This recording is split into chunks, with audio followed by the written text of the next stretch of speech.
The following podcast is protected under the laws of the United States and other countries. Any unauthorized duplication, redistribution, or presentation may be met with civil liability, criminal prosecution, or the wrath of the tall man. And look, we are going to record real stuff on the new MacBook. I think a lot of still piecing stuff together to get my old sound bites. This is 90 for Chill, the podcast with CatBusRuss. This is your host, CatBusRuss. And yes, I was trying my best to get a guest on to talk some anime, and we can still do that for the May 29th episode. So offer me anything, movies preferably, under 100 minutes. But if you want to do 3 episodes of like a show or what have you, hey, back to the Suncoast video days. Suncoast, the motion picture store days. You know, you grab a VHS tape and you hope for as much content as you can get. $25 dubbed, $30 subbed. So, but you know, so I didn't have a guest lined up to talk anime, but I got a backdoor to that. Because I want to pay homage to the guy who made the legend, the myth, who may be responsible for first bringing Studio Ghibli to the United States, and probably one of the most influential producers. No, he's moved on from New World by then. Well, but if it wasn't for Roger Corman, there would be no New World. And then there would be no crappy dubs, which led to Streamline, and course correction. Thank you for pretty much, I guess you'd say, Pioneer, Geneon, and I think it's all owned by NBC Universal, and now it's G Kids. Roger Corman. So, Rory and I, the Poetic Critic, I think, well, she's far more of a film historian than I. I really got to know Roger Corman from Mystery Science Theater 3000. So I would say I did not have a lot of respect for him. I think the only time I ever went out of my way to find one of his movies was when Fox 43 in Bloomington was airing late night, filling some time with Rock and Roll High School. Mm-hmm. And so that's my Roger Corman experience. I wouldn't say until I came into, we're going to watch it. They got Brain Dead at the Peoria Independent Theater, thinking that it was going to be Dead Alive, the Peter Jackson, which is essentially something Roger Corman would definitely approve. Did I really start learning about B movies? And I would say it wasn't till eventually Drunken Zombie took over those double features, and they show a crappy new movie. And I shouldn't say that. I think there's quite the art to it. It may have been Zombie Apocalypse, which made me think, yes, screw writing my opus about my professional wrestling career, indie style. Let's go right for the B movies. And the next movie was a Roger Corman directed feature, Bucket of Blood, which there were no buckets, not much blood, but Dick Miller was just a national treasure henceforth. And that's where I really started to understand what Roger Corman was doing. And then you get this slightly after the Grindhouse resurgence that Tarantino and Rodriguez tried to start up again. A lot of history, it wasn't a success, but a lot of history, a lot of people just started digging into it. And then you learn about Corman pretty much being responsible for Ron Howard, and so many other greats. So you forget about the killer shrews, and you think about the good stuff. Like the clip from Battle Beyond the Stars that is featured in about every space movie he did after that film. I happen to love Galaxy of Terror, Forbidden World. Like, this is nice, sleazy stuff. And, this, you give me Sid Haig, you give me Robert Englund. Good stuff. So, your relationship with Corman, Rory? Well, I had a rough awareness of filmmakers like Corman just by way of looking at the Leonard Maltin movie guides. I suppose the earliest on-ramp to that was the musical version of Little Shop of Horrors. Oh, okay. The original of which remains one of his most infamous productions for being shot in just a few days. Jack Nicholson? Yeah. Yes, that was his film debut. And that minor role as the dentist patient. And, I don't know, stretching, Peter Fonda, Dennis Hopper, Nicholson, was he behind? He was not behind... While Corman was not behind Easy Rider, but it is very true that much of the talent behind that film got their start under Corman at AIP with such films as The Trip, which were early dramas about the hippie subculture. And The Trip was one of the first films to feature an attempt to depict on screen what an acid trip would be like. Ah. Nicholson also got a lot of training at AIP doing horror films, often as sort of the straight man to characters played by people like Boris Karloff and Vincent Price, as in the comic relief installment of the famous Edgar Allan Poe adaptation cycle, The Raven, which is great fun. The famous Poe cycle is probably the best example of how ambitious Corman could get when it came to producing and directing films for AIP, bringing in the famous genre writer Richard Matheson to handle the scripts, and finding ways to sell AIP's higher-ups on 19th century horror adaptations for the drive-in market, such as the first one was House of Usher, the adaptation of Fall of the House of Usher, and he got them to understand that generally at this point they did simple monster movies for the teen market. He convinced them that you can pitch it as the house is the monster in the Usher story. So, kind of, well, I mean, just drawing a comparison, or the Castle features, in a sense.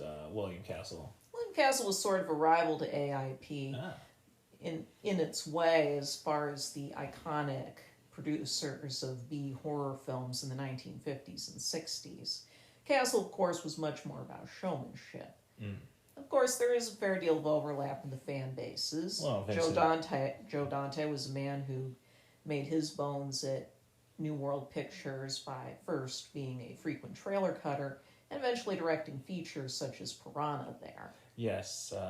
And later, of course, Dante directed Matinee, which is a gentle parody of Castle-style hoopla in particular. And it's kind of funny because I don't really suggest people watch it, but Mom was a big fan of the Second Civil War, directed by Dante. But Roger Corman has a cameo in it, and Dick Miller is Dennis Leary's cameraman. Many people who were frequently appeared in AIP and New World Pictures era Corman films would carry over into the work of Joe Dante and Jonathan Demme in particular, as Demme was another person who did early work at New World. Yeah. Francis Ford Coppola did Dementia 13. Yeah, one I still got to get around to. In the 1960s at AIP, and as such, a huge proportion of new Hollywood talent and independent film talent made their bones at AIP or New World. John Sayles is another prominent example of this, having scripted films such as Alligator and Battle Beyond the Stars for them. And, later on, he did a bunch of acting too, but I think he was the penman behind 8 Men Out, perhaps? Yes, that's one of the many films Sayles went on to write and direct. Oh, no, I mean, when I go through stuff and I see old movies like on Tubi, and then, John Sayles, I'm there, dude. And I think Corman did great playing off the time and the fads. Tarantino, obviously, a huge fan. I think I may have, again, gotten into, Bruce Lee, dragging the Bruce Lee story, how you hear about Kung Fu and him getting that pulled away from him and replaced with David Carradine. And then David Carradine being Bill in the Kill Bill franchise. and it kind of made me like, well, I want to know more about this guy. Mm-hmm. And that brings me to Death Race 2000. Yes, and another important filmmaker come out of New Hollywood on the B level being Paul Bartel. Yes, that was the guy I was missing. He directed Rock and Roll High School? No, that was Alan Arkush, another key New World Pictures talent. But Paul Bartel, kind of a balding ginger you could see in Chopping Mall, Rock and Roll High School, and even Piranha. And his wife, of course, Mary Warnov, is also an important figure in Indian New World work, coming out of the Andy Warhol factory scene, doing stage work for the Velvet Underground early on. Mm-hmm. She, of course, her most famous role under New World would undoubtedly be as the principal in Rock and Roll High School. Yes, yeah.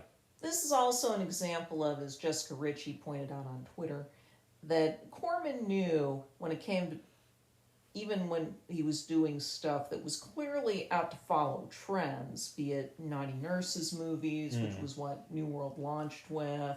Vinegar Syndrome seems to have a bunch of them if you need to find them. Or something like Rock and Roll High School, which originally was supposed to be disco themed.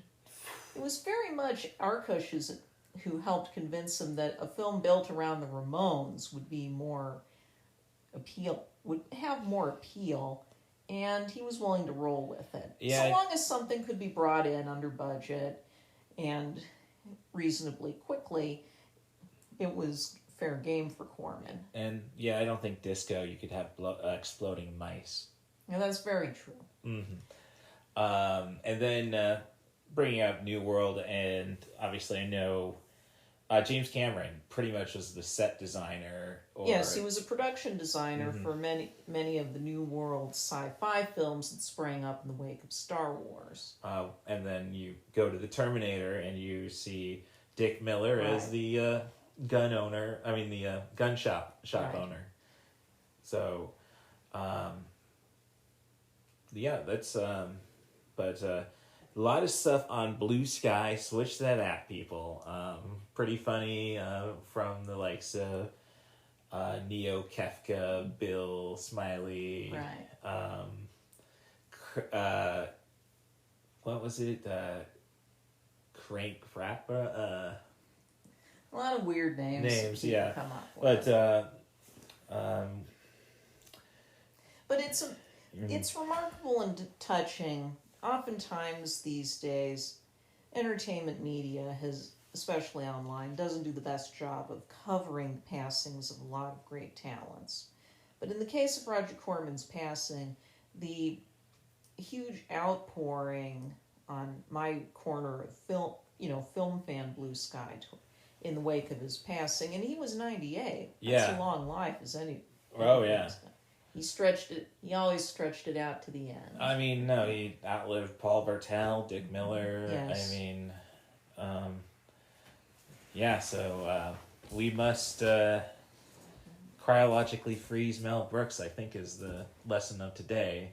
It is true. We are going to be losing more of the big 60s, 70s talents sooner rather than later, unfortunately. Yeah. And anyone should hope they be as fondly remembered and appreciated as Roger Corman is. In other news, the woman, and I'll have to look this up, just as a little anecdote, I suppose. I should mention that even beyond the New World years, when he moved on to other production companies going into the late 80s and 90s, he was still doing a lot of interesting stuff and only a lot of interesting oddities.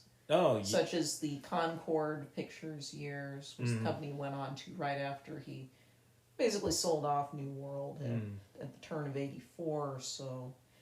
And he kept providing opportunities to low-budget filmmakers. He helped pioneered the mockbuster with things like Carnosaur in 1993. Yeah, Carnosaur looks like a lot of fun, but then you see his name attached to a bunch of the, oh my god, why did you use CGI? Let's go and make basically I think it was a web suit that had the sci-fi Channel original movie roulette, or no, slot machine to determine what your next movie is going to be. Okay, 1 animal, 2 animal, something vicious. But talking about people who have passed, let's remember Chrissy Watkins, who died yesterday, being May 12th, May 12th, May 11th. She was the woman at the beginning of Jaws who decided to go skinny dipping. And Patton Oswalt had this to say: the coroner's saying it was a boating accident, but I'm not 100% sold. That's just bad taste. Oh, come on, it's Patton Oswalt. If anybody can get away with it. But yeah, so Rodriguez, John Carpenter. Oh gosh, another one we gotta. Well, John Carpenter's pretty much just smoking weed and playing video games now, which is, I think, what everybody really wants their retirement to be at some point. Oh yeah, lots of his fans are totally willing to just let him live the dream. Yes, so, but it's just very important. He did get recognized by the Academy of Art and Science with a Lifetime Achievement Carpenter. No. Sorry, I was talking, going back to Corman. Yes. So, now if only Hollywood would take budget lessons from Carpenter. I'm not saying, no, because we have bad enough CGI in the big blockbusters. We don't want them to suggest, oh, you mean you want us to make the Albert Pion Captain America? Or did he was responsible for trying to keep the... Captain America rose from the ashes of the canon dissolution, but he was the one who was given the assignment of trying to make something out of a Fantastic Four film with the help of director Oleg Sasson. And there's a very good documentary on Tubi about that story called Doomed that has a bunch of interviews with people involved with that production, exactly what went wrong there. But it is serving as a reminder, as my friend Jessica has pointed out, that we have lost something in that eventually the B picture was relegated to cheap. Cheap isn't necessarily a drawback, but shabby, uncaring productions. Right. For the kind of things the Asylum does, or even things like the Hallmark Channel or Lifetime do, as opposed to having enough space in the multiplex with all those screens to have small, scrappy pictures fill out a calendar schedule, as was a big deal in the 80s, which was one reason New World and Concord could thrive, was they did need products. Well, and the 90s, to a lesser extent, had the independent boom. Right. That wouldn't have existed without the groundwork laid by companies like New World in its prime, or Concord later. And that we don't have this kind of creative competition also means we don't have the same kind of pipeline to train new talent for the big leagues. Yeah, no, This is one of the most frustrating things about the current... As we're watching the superhero bubble collapse, and marketable intellectual property is starting to run dry. You have stuff that's either been milked to death or might prove too niche to make work again. You hope to find a second new Hollywood arise from the ashes, like it did after the end of the studio system in the 1960s, but there's not the same kind of infrastructure for that to exist right now. Yeah, that's really what it's becoming is Disney. I'll just jump on him, and I'm still planning to enjoy Wish, but they basically are their strategy is to just take talented directors and such and just throw them into the system instead of letting the director determine what the product is. Right. I think Black Panther's the last thing that we really got from the Marvel universe that was a new IP, and obviously that's Ryan Coogler's baby. I guess it was good. James Gunn, a Trauma guy, is kind of in the same vein as Honest Trailers, or was it Pitch Meeting said? No, it was Honest Trailers. From the man whose best film was written by James Gunn when discussing Rebel Moon Part 2. Yeah, they're just grabbing the talent and throwing them in and making them do the work. Well, I hope the Directors Guild has a contract coming up at some point to maybe course correct. So I don't know. I think it might be more just that we need the producers. I know Kevin Smith tried, and Tarantino had success with Eli Roth, but basically we need the people who worshipped Roger Corman or to go and train these new people. And yeah, sadly the studio system now might not allow that. But, I was listening to the No on 15 Allcast, and they were discussing a movie called The FP, which is a weird gang movie I think made for $60,000 and just spawned sequels and such. They're doing a So Bad It's Good series right now. Right. So, all I can really say is, hey, just start making stuff, please. And there's like Found Footage Festival. We're watching a bunch of videos from them and how they're willing to distribute stuff. And I know Channel Awesome, or at least were in that kind of vein at times too. So there are people to pay attention to. But, if anything, Roger Corman brought Timur Bekmambetov with a remake of Arena that he got a producer credit on. Mm-hmm. Wouldn't suggest that one, but yeah, it's a very he's definitely got to be remembered. And so if you're a cool director, stick that at the end of your movies this year in memory of Roger Corman.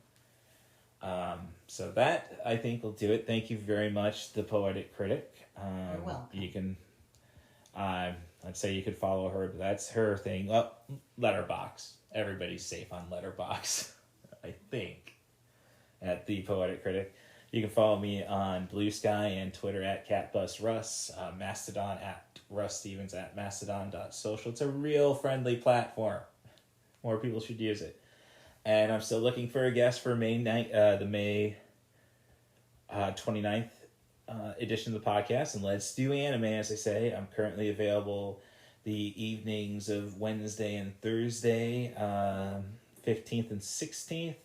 And I'm free all of Sunday. I could have probably hassled some people, but, Mother's Day, and Mr. T would not approve of that. So thanks for listening to 90 for Chill, the podcast with CatBusRuss. Thank you to The Poetic Critic for giving me this 25 minutes. And come on, be on the show. Email address is russthebus07@gmail.com. That's RUSSTHEBUS07@gmail.com. Offer me a movie, a director, a theme, since we're in anime. And, or as I say, 3 episodes of a series, and I will be happy. Otherwise, thank you, Stacia Harden, for keeping an eye on me. I just re-uploaded a blog about my memorial to her on maineventofthedead.com. And, thank her for telling me don't let the corporate web domains push you around. And I hope she's getting the most love and cuddles possible from Skimbleshanks, the One-Eared Angel. So that's all I have. To quote Crowley, he changed his name from Crawl to Crow. From Good Omens, may I get a wahoo.